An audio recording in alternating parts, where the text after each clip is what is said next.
L'appareil cardiovasculaire assure le transport de sang riche en oxygène et en nutriments à travers tout le corps humain pour alimenter les organes et débarrasser de leurs déchets. Il se compose de 3 grands types de vaisseaux sanguins qui forment un système clos: les artères, les veines et les capillaires.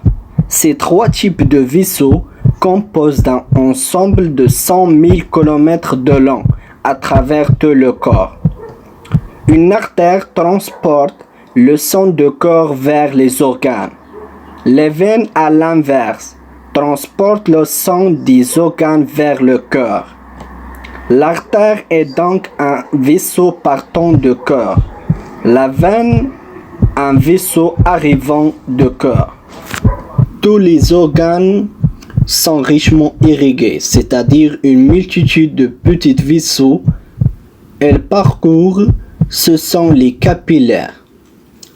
Les capillaires relient entre elles l'artère et veine dans les organes.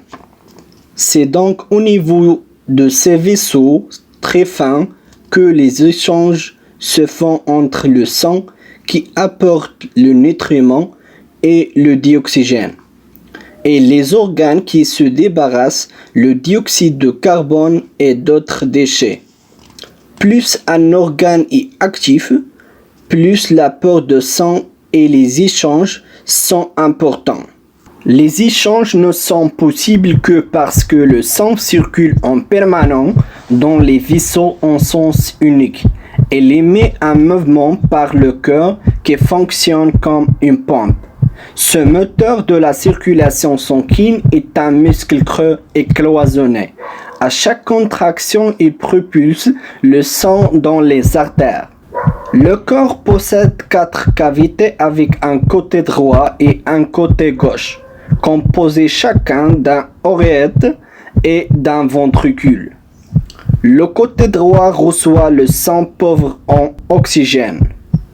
Le côté gauche, au contraire, dans laquelle le sang est enrichi en dioxygène après son passage au niveau des poumons. Au cours d'un battement normal de cœur, le sang pauvre en oxygène renvoyé par les organes pénètre dans l'oreillette droite par la veine cave. La contraction de l'oreillette droite le fait passer dans le ventricule droit qui en s'est rétracté à son tour l'expédie dans le poumon par l'artère pulmonaire. Après son passage dans les capillaires des alvéoles pulmonaires, le sang est enrichi en oxygène et débarrassé de dioxyde de carbone. Il revient alors dans l'oreillette gauche par veine pulmonaire.